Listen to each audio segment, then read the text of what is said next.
이 시간 비방이 내게 미쳤다는 제목으로 함께 은혜를 나누겠습니다. 먼저 3절에 보시면 그리스도라는 말이 나옵니다. 왜 예수가 아닌 그리스도를 선택해서 자기를 기쁘게 하지 않으셨다 하는 것일까요? 그 이유가 무엇일까요? 사도 바울은 왜 인간적인 이름인 예수 대신에 직분적인 타이틀인 그리스도를 의도적으로 사용했는가 하는 것입니다. 왜일까요?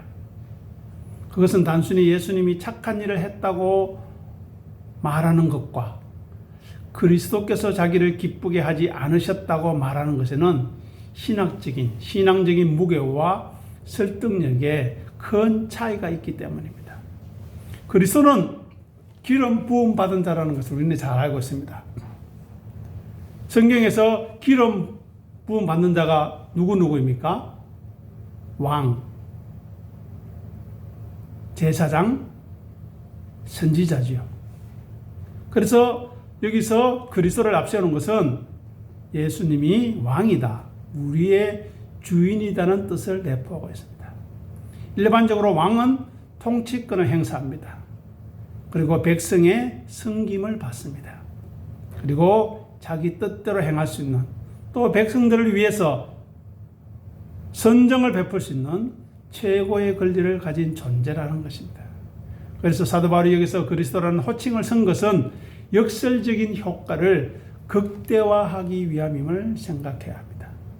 다시 말해서 세상의 모든 권리, 영광을 마땅히 누리셔야 할 만왕의 왕, 예수 그리스도께서 자기 기쁨을 포기하셨다는 것을 생각하는 것입니다. 하물며 그의 종인 너희가, 성도가 왜 고집부리며 왜 자기 권리만 주장하느냐 반문하고 있는 것입니다. 사도 바울의 편지를 받고 있는 로마 교회 교인들에게 자기 옳음을 주장하는, 자기 고집을 내세우는 교회 내의 사람들에게 질문하고 있는 것입니다. 비판하고 있느냐? 정죄하고 있느냐? 왜 그렇게 하느냐? 묻고 있습니다.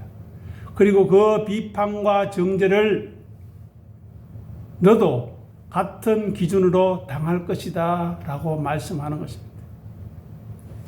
우리는 어떤 일에 있어서 이렇게 말을 먼저 합니다. 왜 하지 않았냐?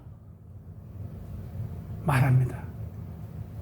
그 말보다, 왜 하지 않았냐는 말보다 이제까지 무엇을 했으며 이제까지 또 무엇을 할 수 있겠는가 의논하자, 기도하자 라고 할 수 있지 않겠습니까?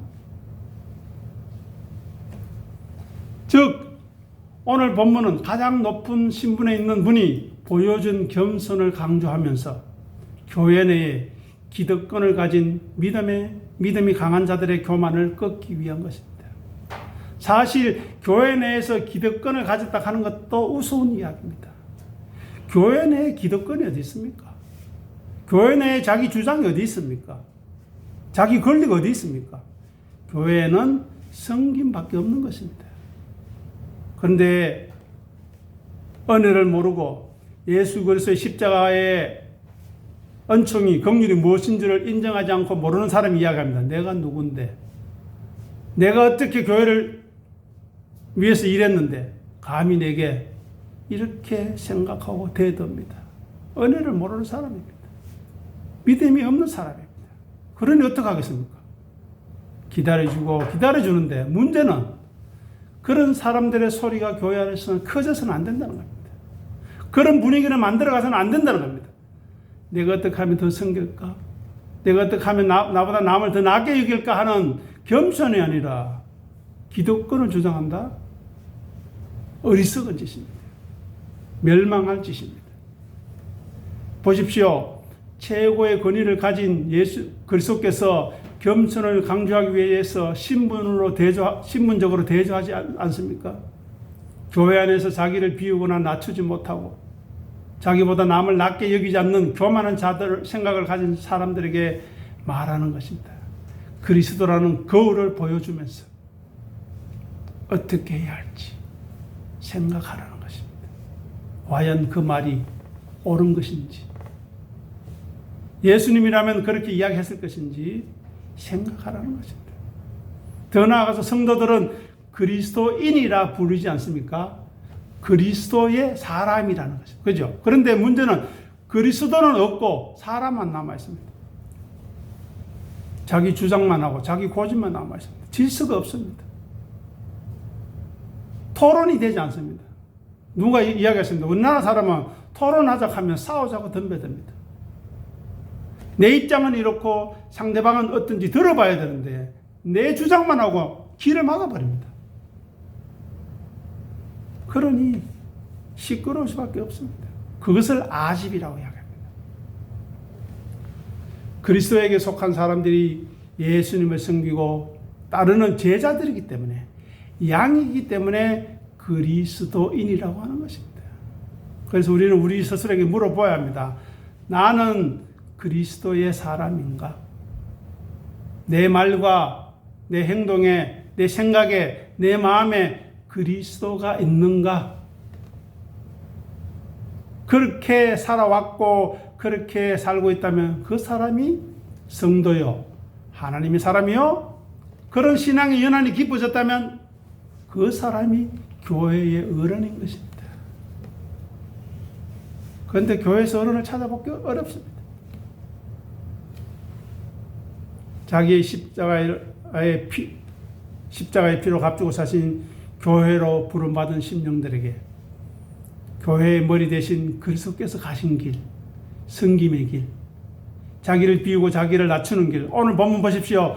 자기를 기쁘게 하지 않는 길, 그 길을 우리 주인인 그리스도께서 가셨다면 그 몸된 지체들, 성도들은 마땅히 그 삶의 방식을 따라가야 하지 않겠는가? 묻는 것입니다. 단순히 한 인간 예수의 인격을 본받으라는 도덕적 훈계가 아닙니다.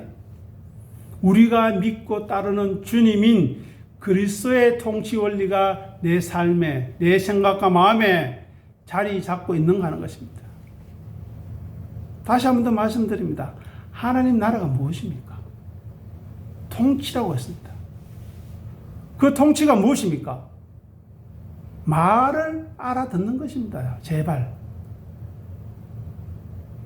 하나님의 말씀을 하면 아멘하고 받아들이고 순종하면 됩니다. 그 말이 옳고 그런지 같이 판단하고 사리 판단해서 순종하고 따르면 복입니다. 그런데 올바른 말씀을 증거하고 나누는데도 듣지 않습니다. 목이 곧은 이스라엘 백성들처럼 목이 뻣뻣해서 너는 이야기해라, 나는 안 듣는다, 나는 내 길 간다. 그러다가 이스라엘 백성들이 멸망했습니다. 우리는 성경의 기록을 알고 있으면서도, 성경을 들고 있으면서도 듣지 않습니다. 어떻게 하시려고 합니까? 바로 그 그리스도의 통치의 원리가 자기 부인임을 예수님은 선포하는 겁니다. 자기를 부인해야 된다. 좀 고집 피우고 싶고 자기 생각 드러내고 싶을 때 포기하고 내려놓아라. 그리고 기도하고 기다리면서 내가 먼저 하나님 앞에 올바로 서 있는가 살펴봐라. 그리고 그 겸손한 마음에서 상대방에게 부드럽게 권면을 하라는 것입니다. 그것이 바로 성도들에게 요구되는 절대적인 복종입니다. 자기를 높이고 채워서 섬김을 받거나 영광을 받을 수 있는 곳이 교회가 아닙니다. 오해하시면 안 됩니다. 자기를 비우고 낮추는 연습을 하는 겁니다. 그런데 그것이 잘 안 되지 않습니까?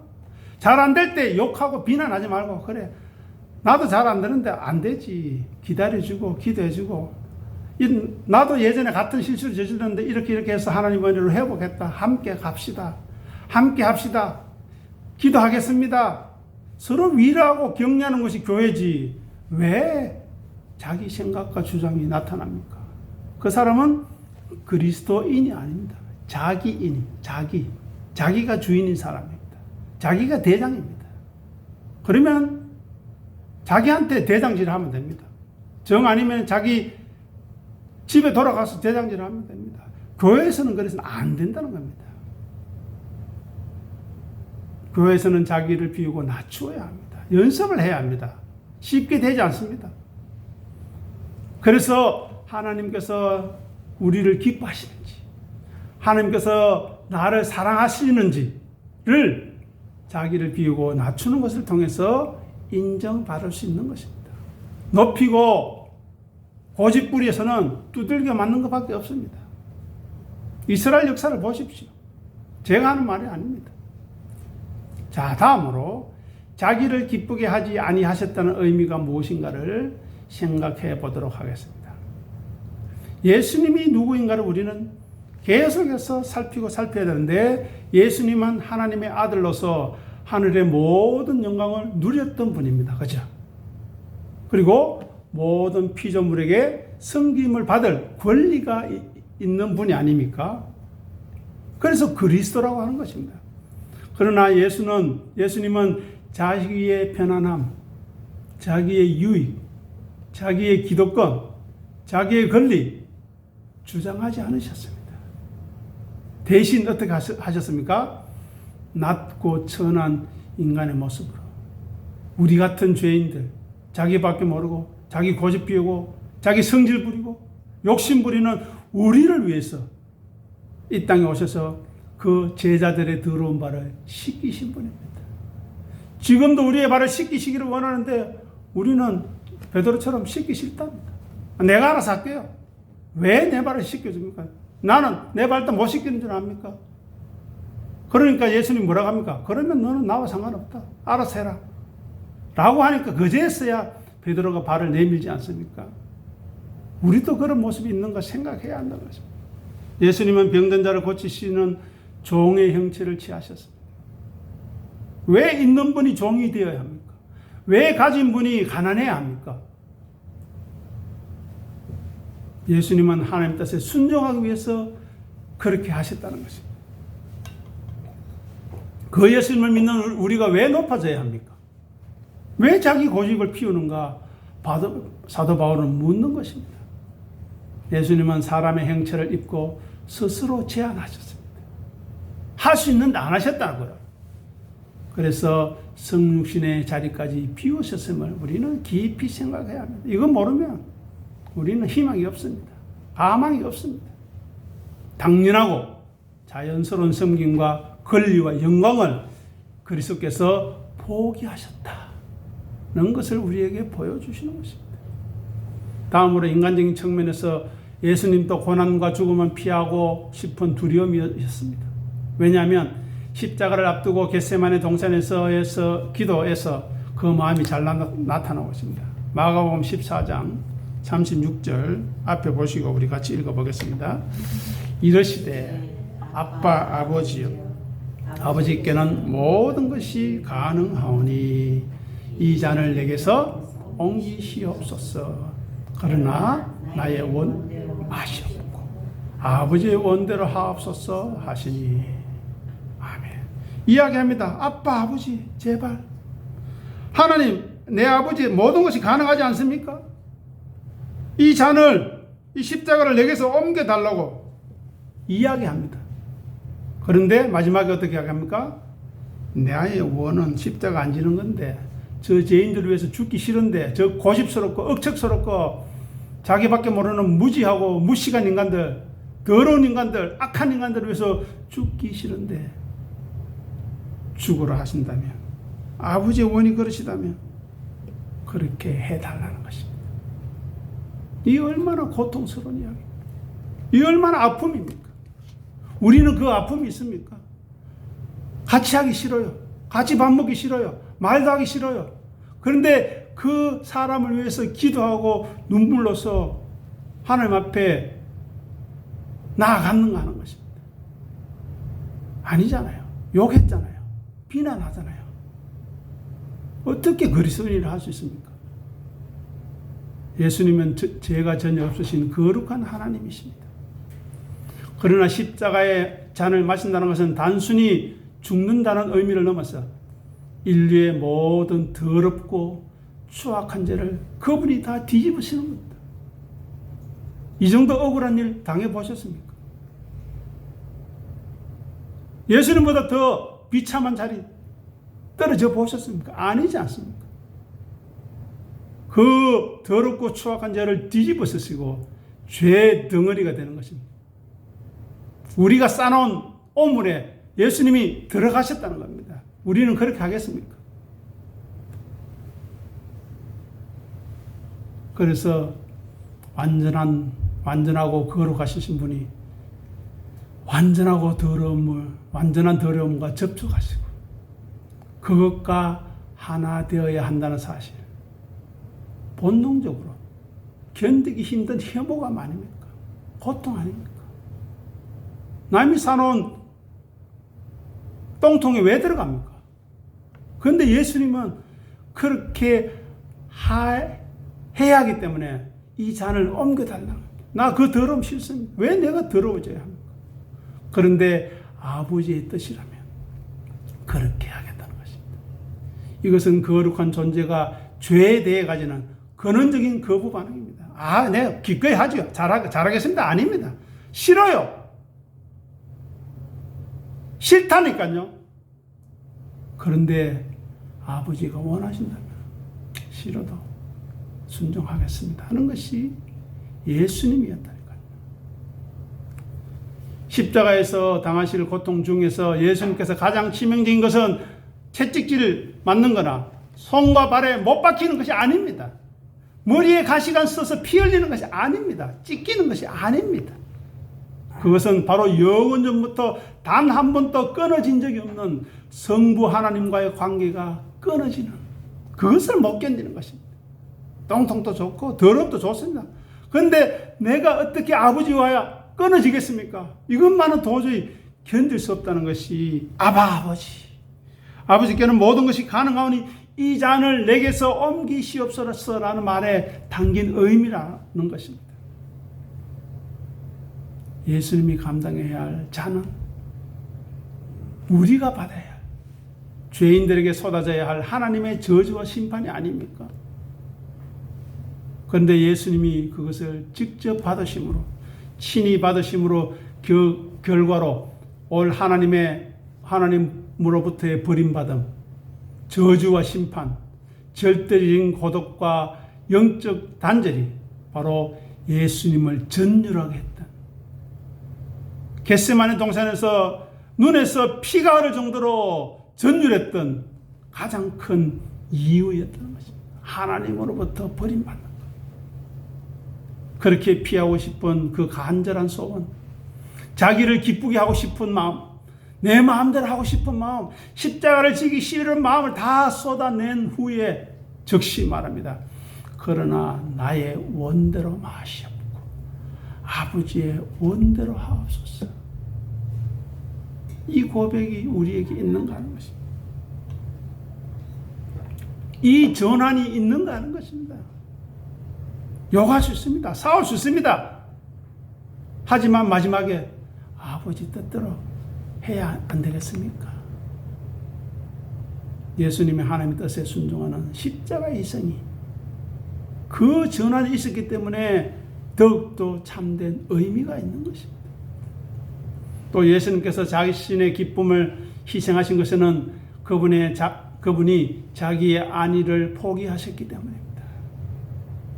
죄인은 우리가 어렵다함을 얻고 구원받기 위해서 자기의 편안함, 자기의 영광, 자기의 권리, 자기 가진 것 다 내어놓았다니까요. 그런데 우리는 왜 아까워합니까? 왜 인식합니까? 믿지 않는다는 증거입니다. 그거는 내가 가진 것, 귀한 것, 주님을 위해서, 교회를 위해서 내어놓지 않는 것, 믿지 않는다는 겁니다.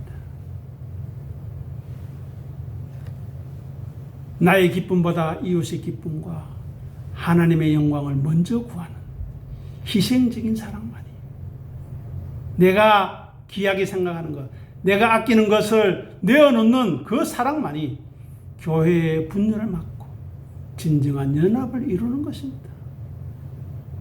교회를 위해서 희생하지 않는데 교회를 위해서 주장한다고요? 그런 사람 많습니다. 교회를 위해서 섬기지 않는데 자기 고집을 피운다고요? 그런 사람 많습니다. 그러니 교회가 시끄러운 겁니다. 그러니 교회에 다른 사람들이 오기 싫은 겁니다. 와서 위로받고 함께 격려도 쉬운 사람만에 싸우는데 왜 오겠습니까? 저 같아도 안 오겠습니다. 그러니 우리는 예수님이 왜 자기를 기쁘게 하지 않으셨는가 깊이 생각해야 합니다. 오늘 본문 말씀을 통해서. 그러면서 사도 바울은 현재 로마 교회 안에 있는 유대인과 이방인, 강한 자와 약한 자들이 왜 지금 교회 안에 부르심을 받았는가를 생각하라는 것입니다. 그것은 바로 예수님은 십자가의 자기 희생을 통해서 하나님의 뜻과 영광을 위해서 자기를 낮추셨기 때문에 가능하다는 것입니다. 교회의 공동체가 하나 될 수 있고 서로 믿음 안에서 연합할 수 있는 근거가 무엇인가 하는 것입니다. 바로 우리의 희생, 우리의 낮춤으로 가능한 것입니다. 다음으로 주의 비방하는 자들의 비방이 내게 미쳤다는 것이 무슨 말인가 살펴보겠습니다. 이 바울이 인용하는 구절은 시편 69편 9절 말씀입니다. 예수님이 받은 고난의 성격을 말해주는데요. 앞에 보시면서 시편 29편 함께 읽어보겠습니다. 주의 집을 위하는 열성이 나를 삼키고 주를 비방하는 비방이 내게 미쳤나이다. 자, 주를 위하는 열성이 나오죠. 열심이 나옵니다.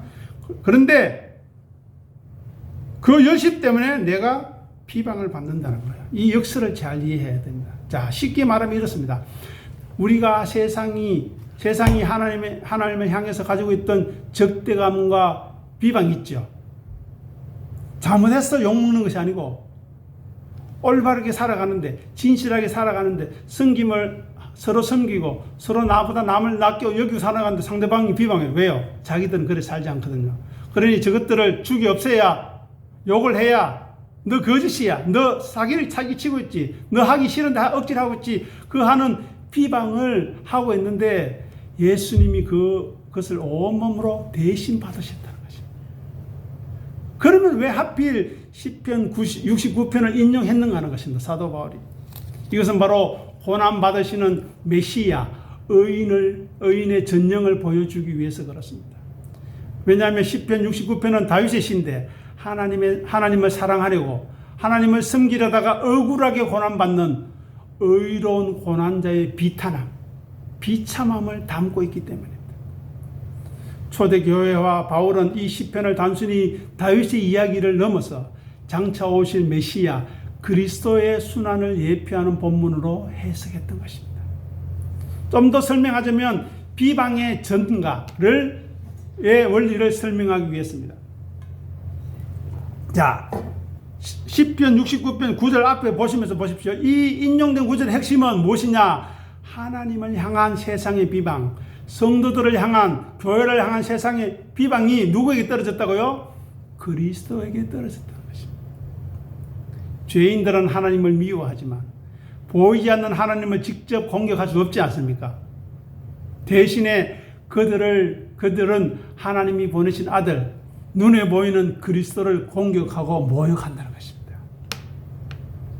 하지만 예수 그리스도가 너희들 뭐야? 내가 누군데 가만 안 둘 거야? 라고 위협하거나 협박하거나 힘으로 대들지 않고 고집 피우지 않고 그것을 피하거나 튕겨내지 않고 온몸으로 받아들였다는 겁니다. 흡수했다는 겁니다. 이것이 바로 자기를 기쁘게 하지 않은 구체적인 증거라는 것입니다. 자, 그러면 시편 69편 9절을 인용한 목적과 이유가 무엇인가를 조금 더 살펴보고 마치겠습니다. 자, 로마 교회 안에는 믿음이 강한 자들이 자기의 자유와 권리를, 기득권을 주장하죠. 그런데 그러면서 약한 자들을 업신여길 위험이 있었습니다. 그죠? 자기보다 뭐하니까요. 그런데 그 위험이 교회를 무너뜨릴 수 있다는 것입니다. 그래서 사도 바울은 이 시편을 인용하면서 이렇게 말하고 싶었던 것입니다. 보아라, 너희 주님이신 그리스도조차도 자기를 변명하거나 보호하지 아니하시고 하나님을 위해 모든 모욕을 뒤집어 쓰지 않으셨냐? 가장 높으신 분이, 모든 것을 가지신 분이 그렇게 가장 큰 모욕을 참으셨는데 너희가 형제의 작은 약점 하나 참지 못하나? 그렇게 그게 불평스럽나? 불만스러운가? 묻는 것입니다. 즉 성도들이 불평하지 않고 성도들을 섬겨야 할 강력한 동기부여를 위해서 이 구절을 인용했다는 것입니다. 예수님께서 하나님의 원수들이 쏟아붓는 비방을 대신 맞으심으로, 흡수하심으로, 받아들이심으로 하나님과 원수들을 화목하게 하셨다는 것을 우리가 놓치게 되면 어떻게 될 것인가를 질문하는 것입니다. 교회 내에 강한 사람들, 기득권을 부리는 사람들이 약한 자들, 부족한 사람들의 연약함을 비난하는 대신에 대신 감당해 줌으로써 아직까지 어리니 연약하니 그렇지 라고 받아 수용하고 포용함으로써 공동체의 평화를 이루라는 것입니다. 그 일을 통해 그리스도의 순종을 본받으라는 것입니다. 이렇게 그리스도의 구원 사역의 원리를 성도의 윤리 강령으로 전환하고 싶었던 것이 사도 바울의 목적이었습니다. 그래서 사도 바울이 로마 교회에게 하고 싶은 말은 이런 것이었습니다. 자기를 기쁘게 하지 않고 비방을 받는 것은 인간적으로 보면 패배자로 볼 수 있다. 모질이로 볼 수 있다. 하지만 바울은 시편 인용을 통해서 그것이 성경이 말하는 메시아의 길이었음을, 그리스도의 길이었음을 우리에게 말하고 싶었던 것입니다. 그 비난 감수하고, 그 모욕 감수하고, 그 수치 감수하는 그 시간들이 결코 헛된 시간이 아니었음을 우리에게 위로해 주시는 것입니다. 얼마나 감사합니까? 사실은 너무 억울했고, 사실은 너무 가슴 아팠고, 사실은 너무 피눈물 흘리는 일이었지만 그것이 메시아의 길이었음을, 제자의 길이었음을 우리에게 말씀해 주시는 것입니다. 성도가 손해보고 섬기는 것, 아무 말 하지 않고 묵묵히 참아온 것이 바보 같은 짓이 아니라 오히려 그리스도를 가장 잘 닮은 영광의 길이었음을 우리에게 가르쳐 주시는 것입니다. 자기 십자가를 지고 가는 고난이 세상 사람들은 알아주지 않지만, 세상 사람들은 인정해 주지 않지만 그 길이 실패가 아니라 영광의 길임을 확정해 주시는 것입니다. 그러니 우리는 이런 질문으로 오늘 말씀을 마무리하고 싶습니다. 우리는 우리 자신의 권리와 편안함을 포기하고 비난과 비방을 감내하는 십자가를 지고 있는가 하는 것입니다. 두 번째, 자기 생각만을 고집하면서, 경험만을 고집하면서 교회와 가정의 화목을 깰 수 있다는 것을 인정하고 있는가 하는 것입니다. 내가 파괴자 아닌가 하는 것입니다. 세 번째, 마지막입니다. 예수님이 그러하신 것처럼 스스로 자기 권리를 포기하면서 교회의 유익을 생각하는가 하는 것입니다. 이 질문에 진실하게 대답하고 예수님의 위로가 넘치는 귀한 은혜가 우리 가운데 풍성하기를 간절히 소원합니다. 기도하겠습니다. 아버지 하나님, 은혜를 감사합니다. 그리스도께서 자기를 기쁘게 하지 아니하시고 하나님을 향한 비방을 다 받아내심으로 죄인된 우리를, 더럽고 추한 우리를, 고집스럽고 아집스러며 독불장군과 같은 우리들을 품어주셨어요. 은혜 베풀어 주시고 지금도 눈물로 기도를 드리며 돌아오기를, 당자가 그랬던 것처럼 돌아오기를 문 앞에 서서 기다리시는 그 아버지의 마음을 헤아릴 수 있도록 도와주시옵소서. 이 시간이 바로 은혜 받을 만한 시간이요, 이 시간이 바로 구원의 때임을 기억하게 하시고, 사도 베드로가 설교할 때에 그 말씀을 듣고 형제여 우리가 어찌할꼬 가슴을 치며 주께로 돌아왔던 3,000명의 회개의 역사가 우리 가운데도 있게 도와 주시옵소서. 그래야 자기를 비우고 자기를 낮추는 은혜의 역사가, 자기를 부인하고 자기 십자가를 지는 믿음의 역사가, 나보다 남을 낮게 여기는 겸손의 역사가 우리 가운데 있게 역사하여 주시옵소서. 우리를 불쌍히 여겨 주시옵소서. 감사하며 우리 주님 예수 이름으로 간절히 기도드립니다. 아멘.